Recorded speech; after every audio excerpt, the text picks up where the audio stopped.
welcome to the Rohit Sharma podcast. I am your host Rohit Sharma.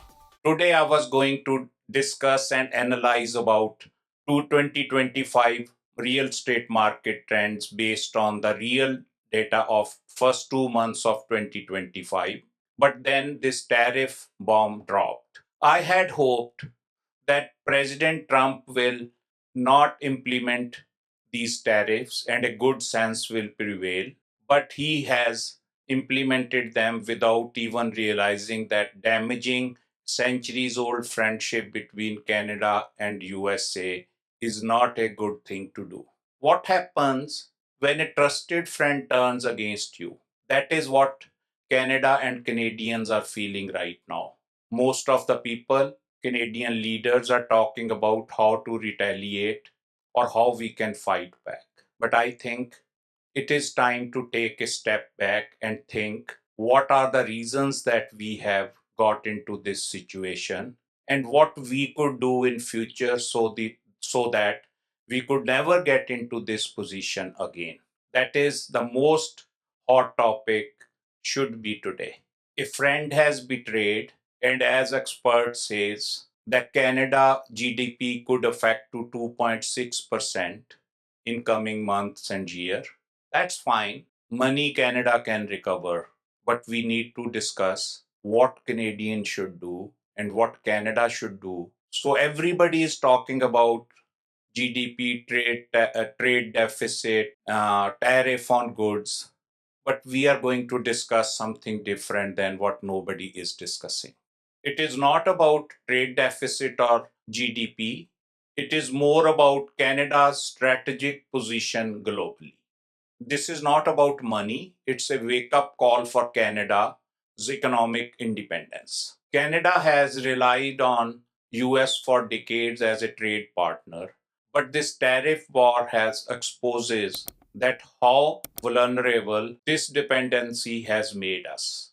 This could force Canada to be a self-reliant economy, self-sufficient economy rather than becoming just the supplier to the American manufacturers. This positive effect could make us self reliant, more innovative, and do the manufacturing in the ways we have not done before. Economic pressures fuels nationalism, and I am very sure that this tariff war will fuel made in Canada movement.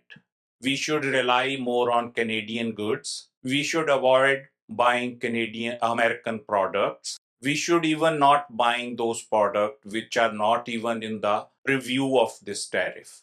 Canadian leaders should stop sugarcoating narratives, speeches, rather than work with people and the experts to build those policies, economic policies, which can make Canada more self reliant, more partners in trade, and more innovative. The long term effect of these shifts would be that Canadians have never seen the way we work, the way we live, the way we spend, and it will build a new independent, economically independent country. There will be unexpected geopolitical impacts.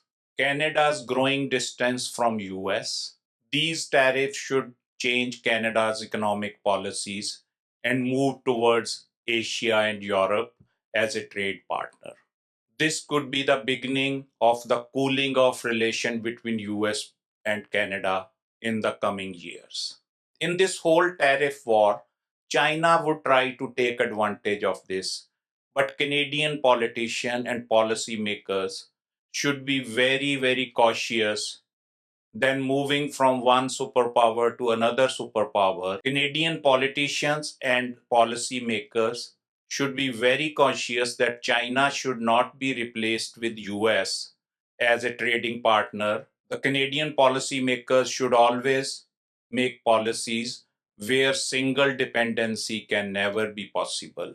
Now the real question is how Canadians adapt to this change. Businesses must rethink their supply chain and realize that reliance on US goods should be minimized. Consumers should try to change their spending habits and try to be more dependent on local products. Canada should be more proactive build more infrastructure, try to be more self sufficient, so that when such kind of tariff war or any economic imbalance happens, we are ready to take it heads on. Tariffs are not just a temporary financial issue. They could reshape Canada's economic landscape, political culture, and even global alliances. Are we ready for it? This is it for today's episode. Stay informed, stay flexible, and prepare for the new reality. See you soon next time. I'm your host, Rohit Sharma.